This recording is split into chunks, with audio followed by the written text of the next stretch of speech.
Vamos receber agora o Gilmar Tato, não é isso, Miguel? Isso, vamos receber aqui o deputado federal Gilmar Tato, um quadro muito importante do PT de São Paulo e do Brasil. Tudo bem, Gilmar? Bem-vindo. Tudo bem, Miguel? Um prazer estar aqui. Olá, Yara, como vão?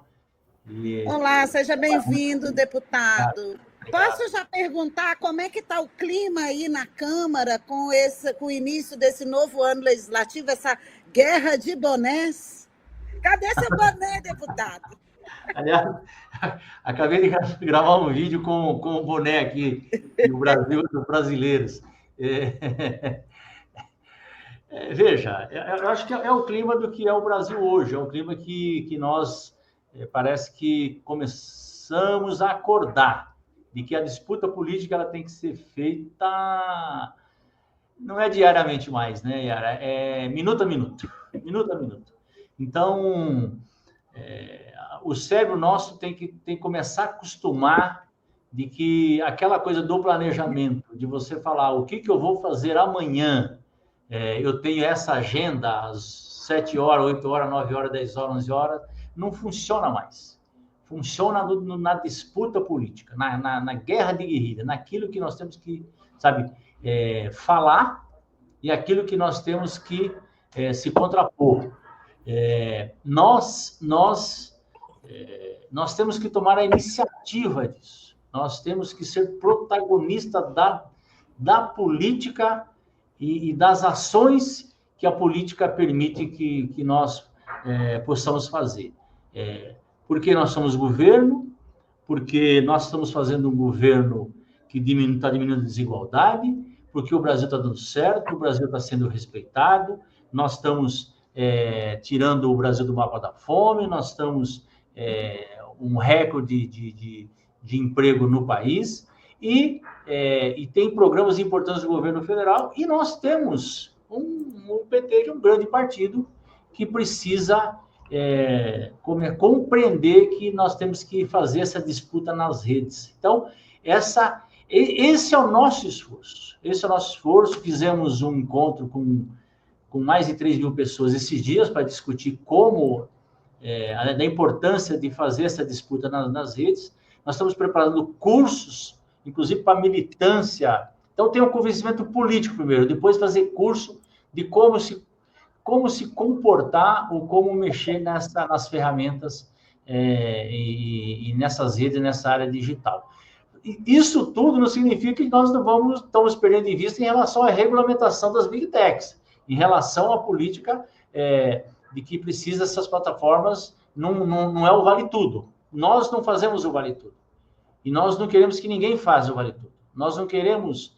as redes sociais, elas têm que servir para você falar a verdade, para você defender ideias, e não para você divulgar o ódio, não para você fazer com que as pessoas maltratem as outras. Então, o desafio é grande. Eu sei que o governo Lula, agora também com o Sidônio, que é da área, está muito preocupado com isso. Nós, do PT, estamos muito preocupados com isso. Nós estamos fazendo reuniões. Agora mesmo eu estava saindo de uma reunião com a Fundação Perseu Abramo, com o nosso presidente Paulo Caboto, e a gente está organizando e fazendo uma grande articulação política desses voluntários, dessas pessoas que querem o bem do país e querem defender o nosso governo, para a gente dar resposta cotidiana. Porque eles têm robôs, eles têm dinheiro, eles têm a mentira, que a mentira é mais fácil falar mentira do que a verdade, e nós também temos... Se a gente aprendeu no passado como enfrentar a ditadura na época do panfleto, do megafone e da colagem de madrugada, das pichações que nós fazíamos de forma clandestina para contra a ditadura, agora nós também vamos enfrentá-los e, à luz do dia, e ganhar deles também esta batalha. A mentira vai vencer a verdade, com certeza, e tem vencido. Nós temos que ser muito generosos com o povo brasileiro, porque às vezes, Miguel e Yara, a gente fica no dia a dia, choramingando, não sei o quê, mas olha, do processo eleitoral de 9 eleições, nós ganhamos 5. Não dá para dizer que a gente também não sabe fazer política. Não dá para dizer que o povo não está do nosso lado, entendeu? Então, o que precisa, evidentemente, é ajustar. Ajustar na política, ajustar na gestão, ajustar na comunicação. Então, esses ajustes precisam ser feitos e eu acho que é exatamente nisso que nós estamos nos debruçando nesse momento. Ô, Gilmar, bom você falar na necessidade de ajustes, né? Eu escrevi um artigo, aí depois até a gente conversou um pouco sobre esse artigo, sobre a questão da mobilidade urbana, que você também se preocupa com isso, que o Brasil tem um problema muito estrutural de mobilidade urbana, é porque a questão não é apenas a comunicação, né? Existem questões que são estruturais no Brasil que precisam ser enfrentadas, né? E o campo progressista, a esquerda, o PT, o governo Lula, é a chance da gente enfrentar essas questões, né? Uma dessas questões é a falta de ferrovias no Brasil, né? É uma coisa que eu não consigo entender, eu queria chamar você aqui para a gente conversar um pouco sobre isso, para saber o que você pensa sobre essa questão. Por que o Brasil não tem ferrovias? O Brasil não investe, até investe em alguma coisa em metrô, em São Paulo tem metrô, mas muito aquém da necessidade, né? Você vê as cidades completamente congestionadas.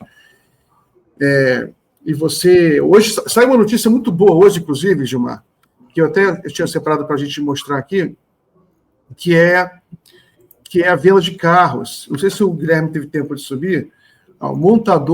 Montadoras têm melhor janeiro em vendas de veículos novos desde 2020. Né? Você tem aí uma recuperação da indústria automobilística, uma coisa muito legal, né? Gera muito emprego, mas é só carro, e as cidades estão congestionadas, não sabe onde botar mais carro na cidade. Francamente, ninguém sabe onde botar mais carro, não cabe mais carro. Gilmar, como é que você vê essa questão? Por que o governo Lula não fala mais de ferrovia? Ferrovia para a gente, não é só ferrovia para ferrogrão, para carregar soja, minério de ferro, ferrovia para carregar gente. Por que a gente não fala mais de ferrovia, na sua opinião? Miguel, eu li seu artigo, Miguel, e eu digo que parabéns pelo artigo. Nós temos que discutir um projeto de desenvolvimento do país sustentável, e acho que quase que a espinha dorsal desse projeto de desenvolvimento passa pela questão da mobilidade. Mobilidade e no transporte de cargas. E visto que você tem aí mais de 80%, está chegando já 90% das pessoas moram nas cidades, nas regiões metropolitanas, há um gargalo de transporte de pessoas muito grande, congestionamento muito grande, e um gargalo também de transporte de cargas. O Brasil, talvez, eu não tenho essa condição, Miguel, talvez você saiba mais, tem condição de dizer mais do que eu, o Brasil foi muito feliz com a descoberta do petróleo. Então, a gente tem bastante petróleo. Essa é a primeira coisa. E segundo, o Juscelino, com a vinda das montadoras aqui, acabou essa cultura do carro ser muito forte aqui no Brasil, né? Então, as cidades, elas foram... Então, essa junção Petrobras, combustível, com processo de desenvolvimento baseado no carro, que isso gerou empregos, criou, na época, uma modernidade, uma visão de modernidade. Vamos lembrar que a gente saiu do governo do Getúlio Vargas, né, que estava garantindo direitos, e já naquela época as pessoas também queriam adquirir seus bens, né, bens materiais e tal. O fato é que hoje você defender esta política de um processo de desenvolvimento, um processo industrial, e pensar numa cadeia produtiva na área do transportes, se você fizer do transporte individual, isso é um atraso, isso é uma aberração, isso depõe contra as cidades, depõe contra o meio ambiente, depõe contra as pessoas.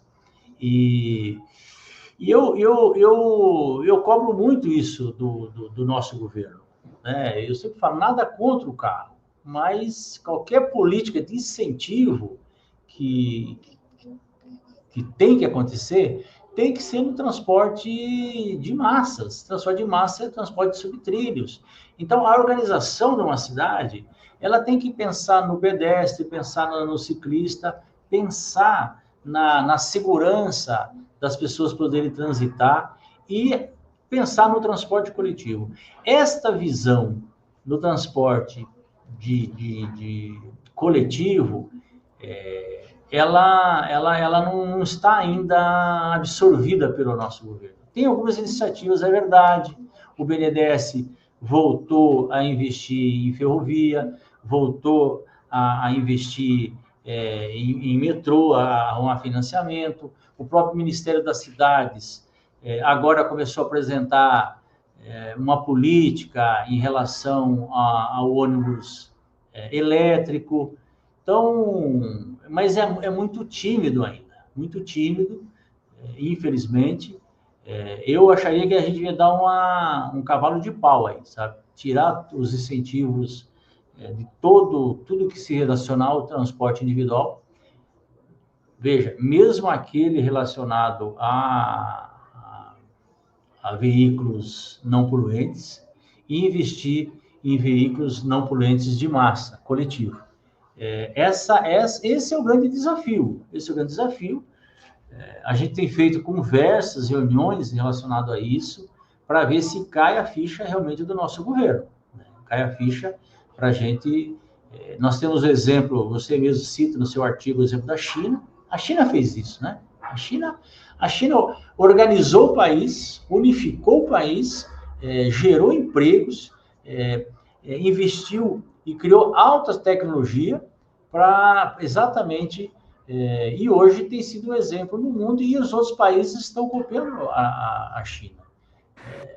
Eu vou dar um exemplo para você. Eu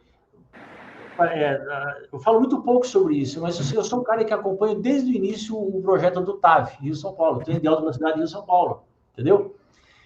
Qual que é a importância que tem isso? Qual que é a importância que tem isso? A importância que é o transporte de alta velocidade, de trem, de passageiro, com a alta tecnologia, isso aí seria o início de você criar uma indústria nacional, de você acabar com os questionamentos que tem nessas grandes rodovias que já tem. Está muito difícil chegar em São Paulo, muito difícil chegar no Rio de Janeiro, e você absorver essa tecnologia e você ter uma mudança de mentalidade. Então, isso é muito difícil convencer, e olha que eu já fiz reuniões, viu? Já fiz reuniões, e gente importante do governo, para começar a discutir isso, e a gente fica para trás, nós estamos para trás em relação a esse debate. Eu me dedico muito a isso, viu? Muito, mas não é fácil. Essa cultura do transporte individual, ela ainda persiste, e as cidades estão paradas. As pessoas não sabem por que as cidades estão sufocadas, e quando perceberem que é o carro que está sufocado, e transporte não poluente individual não resolve o problema das cidades. Não resolve. Então, não precisa... Oi. Só mostrar o mapa da China, ele falou na China, antes de passar para a próxima pergunta, só tem um mapinha de ferrovia da China. Da malha ferroviária, né? Guia, só bota na tela aí para a gente mostrar para a audiência. Já mostrei aqui algumas vezes. Está até desatualizado, Gilmar, porque a gente está em 2025. Está conseguindo ver na tela, Gilmar, esse mapa? Estou conseguindo. É isso. Olha só. Em 2008, para você ter uma ideia, eu fui para a China em... Quando foi a Olimpíada da China? 2022. Não. Da China? Não. Foi a Olimpíada. Então não era a Olimpíada da China, era outra coisa da China que eu fui. Vamos lá. Mas foi acho que 2009, 2011. E eu peguei um trem de alta velocidade, eu peguei de Xangai para Pequim, entendeu?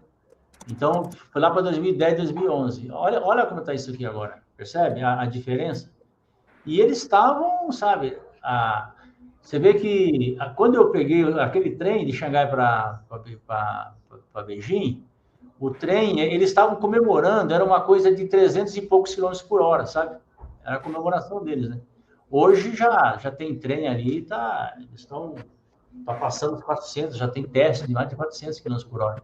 Você percebe? Essa é a rede, essa rede aqui, ó, não tem preço, né? Porque que o trem não polui, ele é menos acidentes, ele, em determinados trechos, é muito mais rápido que avião, né? É muito embarque e desembarque, é mais rápido. Então, todo transportes, mesmo de longa distância, ele tem que ser feito por trilhos. Imagina a integração do Brasil, o desenvolvimento econômico do Brasil, e a qualidade de vida do Brasil se a gente tivesse uma rede metro ferroviário cortando esse Brasil, entendeu? Isso tanto do ponto de vista do transporte de passageiro como do transporte de carga, né? E é muito mais barato, né? Muito mais barato a longo prazo. Você constrói, depois construiu, a manutenção de um trilho, ela é muito pequena. Ela, entendeu? A durabilidade de um trilho, de um vagão, é muito maior do que um caminhão, do que um ônibus, sabe? Então, essa cultura nós temos uma cultura sobre pneus e dentro de sobre pneus uma cultura do transporte sobre pneus individual. E isso é uma pena. Você depois faz um mapa também da Espanha, né? O que é a rede ferroviária da Espanha, como que é uma integração muito grande em relação ao transporte sobre trilhos. Então, uma informação, deputado, você e eu estávamos certos. Em 2008 foram os Jogos de Verão, é porque nós brasileiros só tem os Jogos de Verão. Em 2022 foram os Jogos de Inverno. Então, nos 2 anos tiveram Jogos Olímpicos em Beijing. Mas é Jogos Olímpicos mesmo, foi a Olimpíada. 2008 foram os Jogos de Verão em Beijing, em 2022 os Jogos de Inverno. Tá. Então, eu queria, inclusive, aproveitar um embalo aqui desse seu olhar sobre a China, e é o seguinte, como que o Brasil, com essa governança que a gente tem, esse Congresso complicado, como que a gente consegue avançar no Projeto Nacional de Desenvolvimento? Tem sido uma dificuldade para o governo Lula, a gente ouve muito pouco, a gente vai até receber essa semana o Wallace Moreira, né, Miguel? Aquele projeto Nova Indústria, né, brasileira, que eu acredito que tenha também módulos ali sobre logística, né, que faz parte aí do desenvolvimento. Como que o senhor vê esse tipo de tema no Congresso, deputado? Não existe. E quando você fala de alta tecnologia ou novas tecnologias, você fala dessas big techs, entendeu? E quando você fala que é importante, isso aqui é importante, aonde está o problema? Há um desenvolvimento muito grande na área de telecomunicações, um desenvolvimento muito importante na área de medicina, e a coisa mais engraçada que você, na área de mineral, e engraçado que na área de logística, nós estamos dos anos 50, 60. Vocês perceberam? Essa área não existe. Quando eu falei do trem de alta velocidade, é um absurdo o que está acontecendo com o Brasil. Então, quando fala um projeto de desenvolvimento, é um projeto de desenvolvimento que tem que ser uma decisão de Estado, que tem que estar no gabinete do presidente da República e que tem começo, meio e fim, e tem que ser algo que tenha continuidade. E para isso você tem que ter decisão política, você tem que ter recurso público, você tem que ter parceria público-privada, você tem que ter investimento privado, você tem que fazer tudo isso. Então, é uma conjunção. Então, o projeto de desenvolvimento é um projeto que tem que ser integrado, decisão de Estado, tem que ser gabinete da presidência da República e de gabinetes de ministros importantes, e nós temos empresas importantes que podem tocar isso, né, como o BNDES e a própria Petrobras. Então, esse debate, ele não existe. Nós ficamos brigando aqui sobre boné, sobre o que está escrito no boné, o que está escrito no outro boné, sabe? Nós estamos brigando aqui de que outro, um falou, xingou um, xingou outro. Então, eu acho que nós temos que virar essa página. E quando eu falo que o governo, principalmente o governo, ele tem capacidade de pautar isso.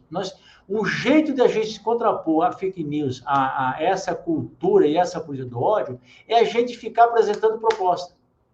Porque daí a direita corre atrás de nós. Porque eles não têm projeto de país. Entendeu? Eles estão muito envergonhados. Com o que aconteceu. O Trump anunciou que ia investir 500 bilhões com as Big Techs, com todas essas plataformas, e de repente vem um chinês, entendeu? Com um custo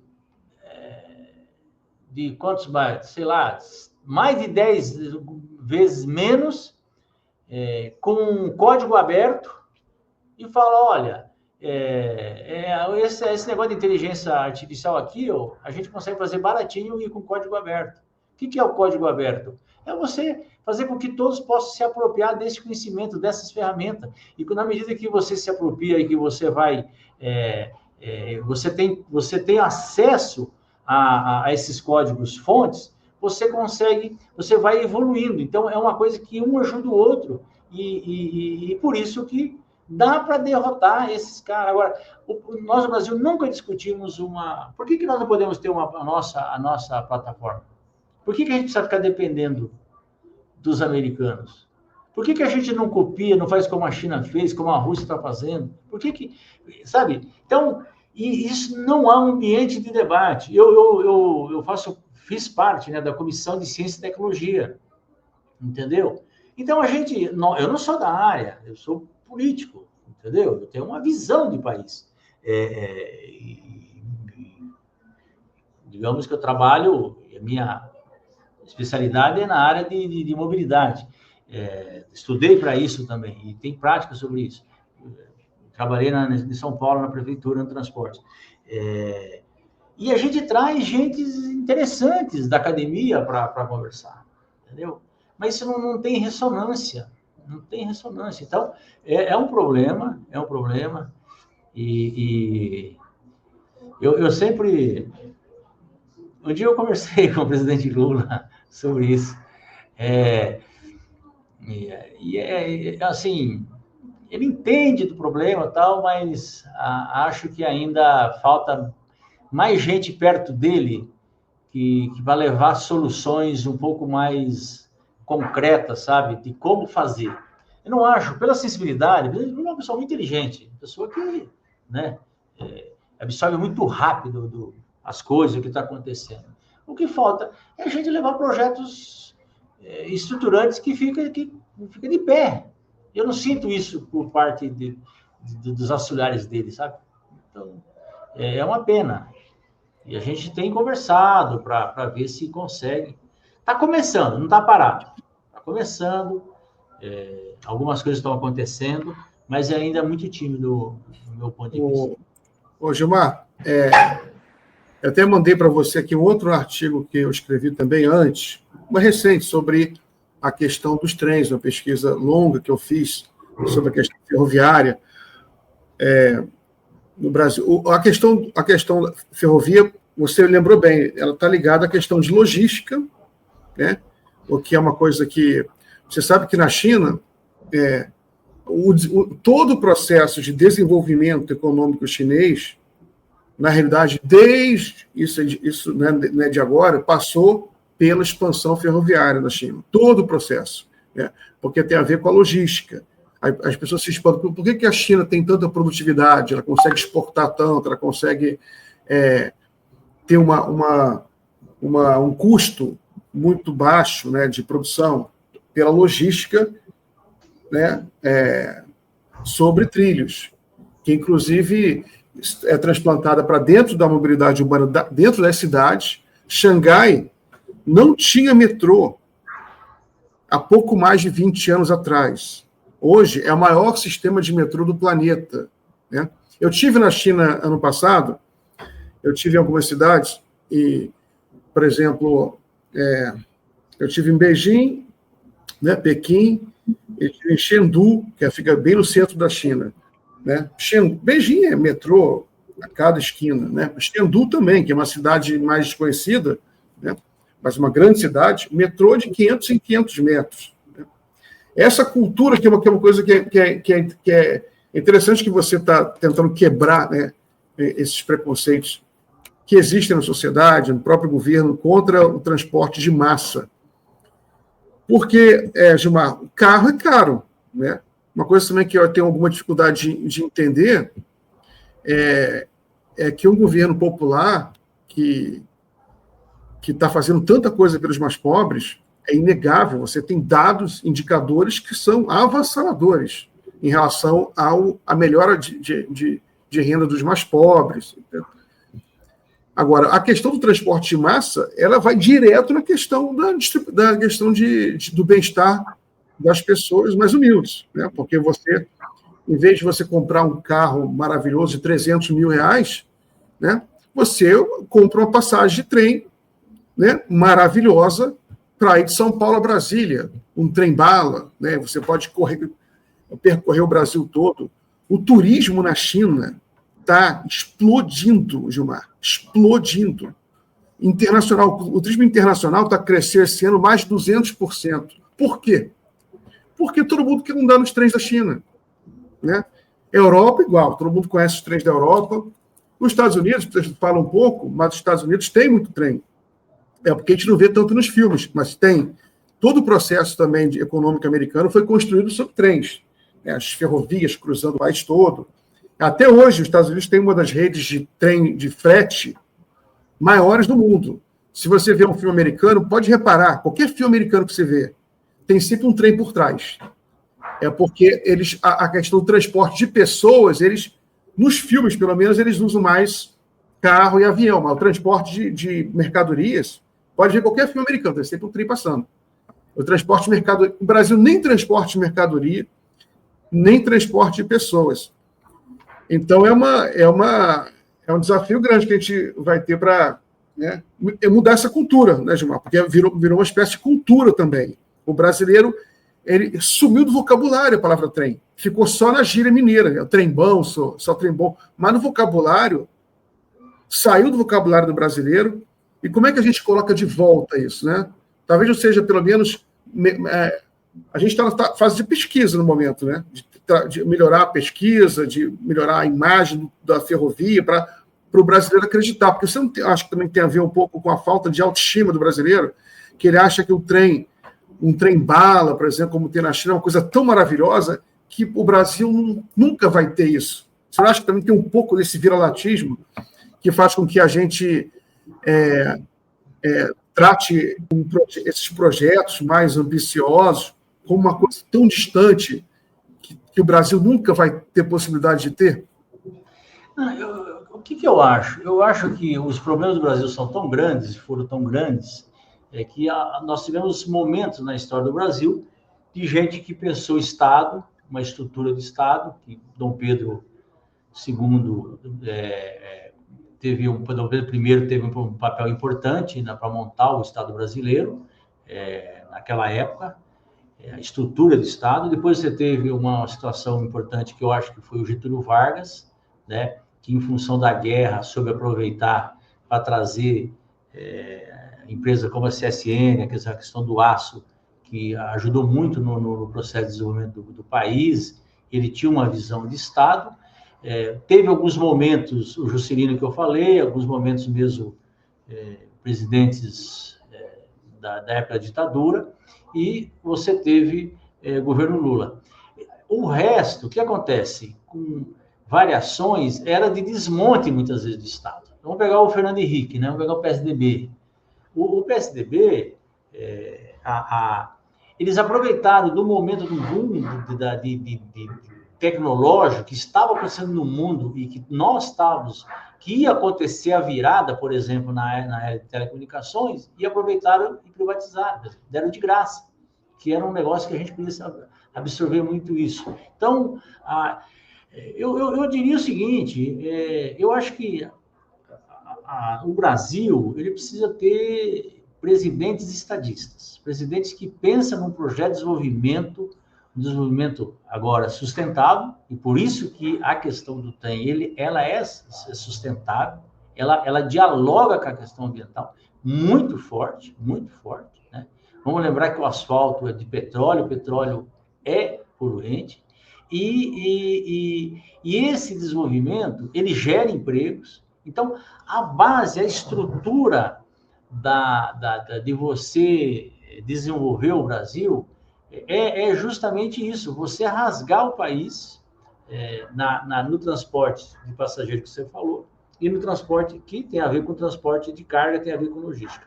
E você fazer das cidades, das regiões metropolitanas, também todo investimento dos governos, fazer com que você mude, faça essa transposição do carro individual para o transporte coletivo. Isso, quem consegue fazer isso, Miguel? Quem consegue puxar esse debate e fazer isso acontecer é o governo federal. Os estados, se você tirar São Paulo, pouco Rio de Janeiro, talvez Minas Gerais, poucos estados conseguem fazer isso de uma forma mais estruturante e tal. Então, depende muito do governo federal. E aí nós temos que fazer a nossa parte e fazer essa integração. E precisa ter.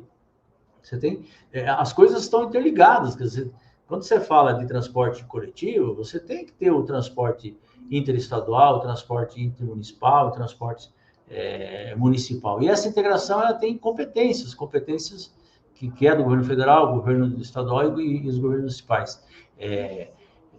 Nas regiões metropolitanas, falta uma autoridade política, um poder de decisão, portanto, que não existe.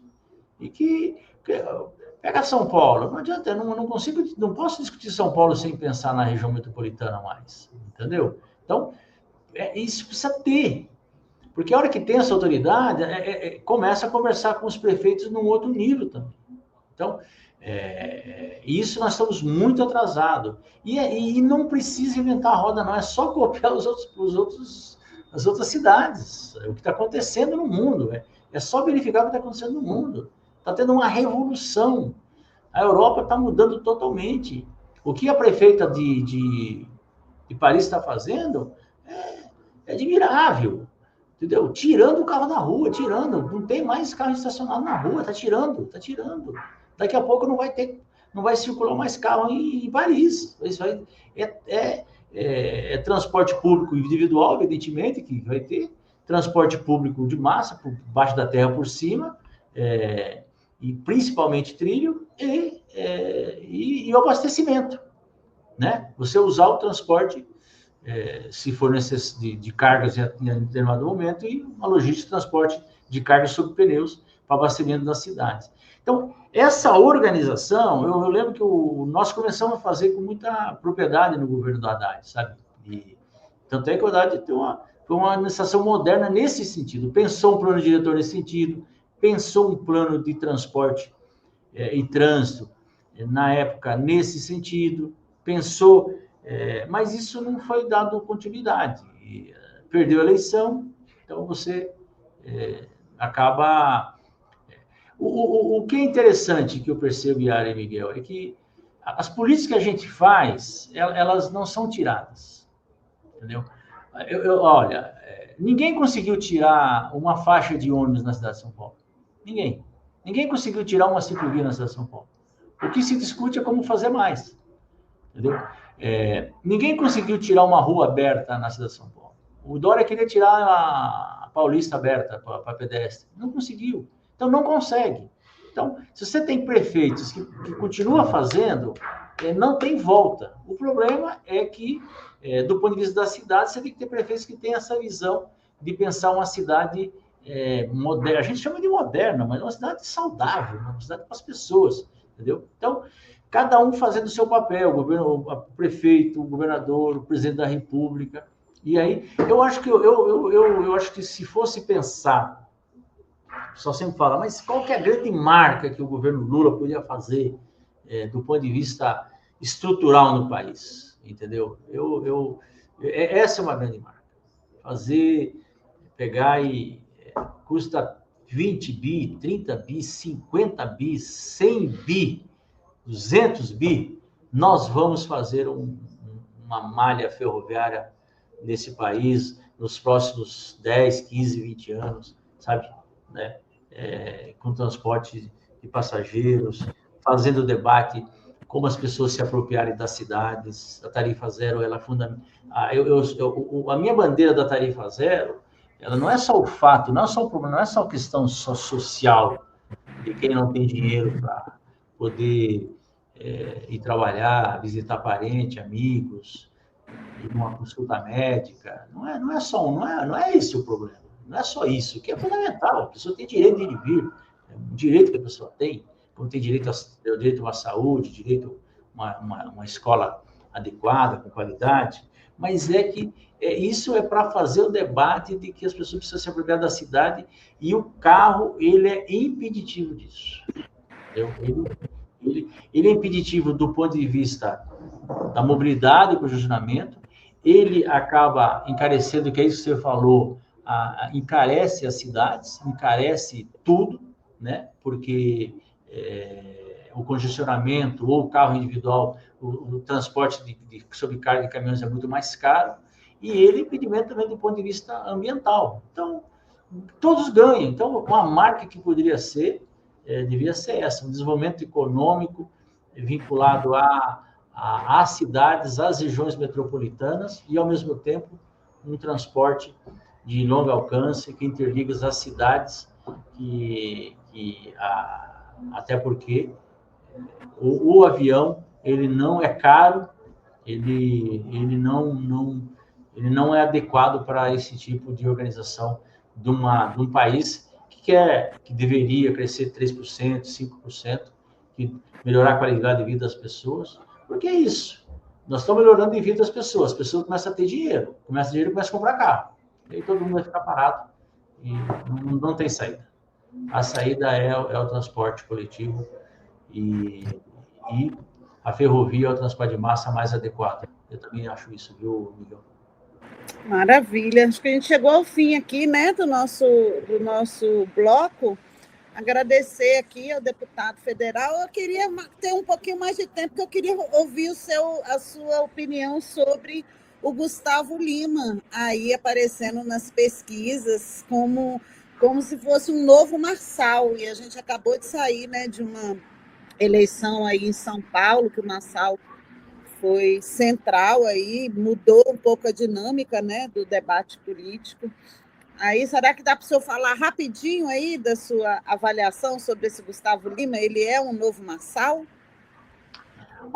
Yara, se você fizesse essas perguntas tempos atrás, eu ia rir. Tipo, não ia dar muita importância, não. Mas eu acho que a gente tem que levar a sério.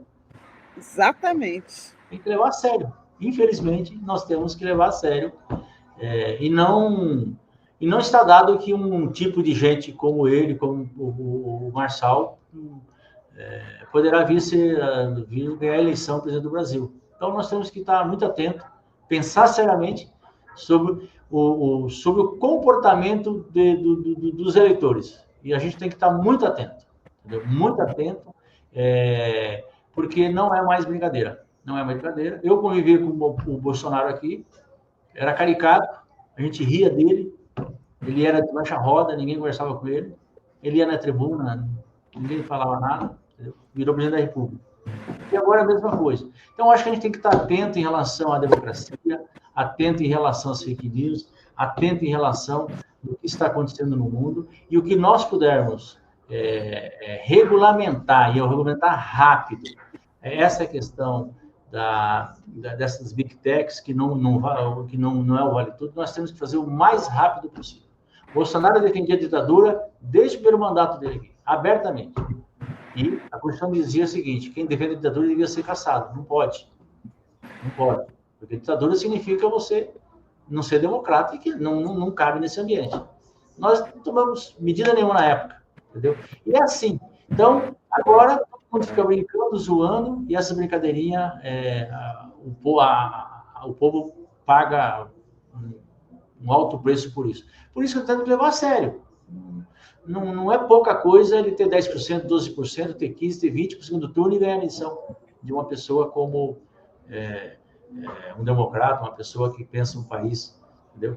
Então, primeiro, levar a sério, ver atentamente e tentar a gente dialogar com o povo brasileiro e aí sim, acho que argumentos, falar a verdade e ter seriedade, e ter mobilização social e garantir para que o campo da democracia ele continue valendo para valer e punir aqueles que são golpistas, tem que dar exemplo. Esses golpistas que tentaram matar o Lula, o Alckmin, o Alexandre de Moraes, que tentaram quebrar o Congresso Nacional, o STF, tem que ir para a cadeia. Tem que ir para a cadeia. Tem que ficar lá, tantos anos que a justiça disser que tem que ficar. Porque se não fizer isso, gente, é o ovo da serpente. Entendeu? É o ovo da serpente. Temos que tomar muito cuidado com esse tipo de coisa. Muito obrigada, deputado. Sem anistia, então. Sem anistia. Bolsonaro na cadeia. Exatamente. Ele vai para a cadeia. Começar a falar de hashtag, com hashtag agora. Emoji e hashtag. Acho que talvez o povo entenda. Obrigada, deputado. Gilmar, muito obrigado aí pela entrevista. Foi música para os meus ouvidos, você falar em trens, falar em ferrovias, né? A gente vai fazer um corte, já pedir uns cortes bem especiais aqui dos trechos que você defende a questão de ferrovia. E é isso, tá? A questão, só para finalizar, a questão do Gustavo Lima, Gilmar, esses projetos estruturantes, como ferrovia, né? Eu tenho a esperança que esse tipo de coisa deveria substituir o debate político brasileiro, deveria ocupar o debate político brasileiro, né, ao invés de Bonés e Gustavo Lima. Forte abraço aí e até a próxima. Obrigado, estamos juntos.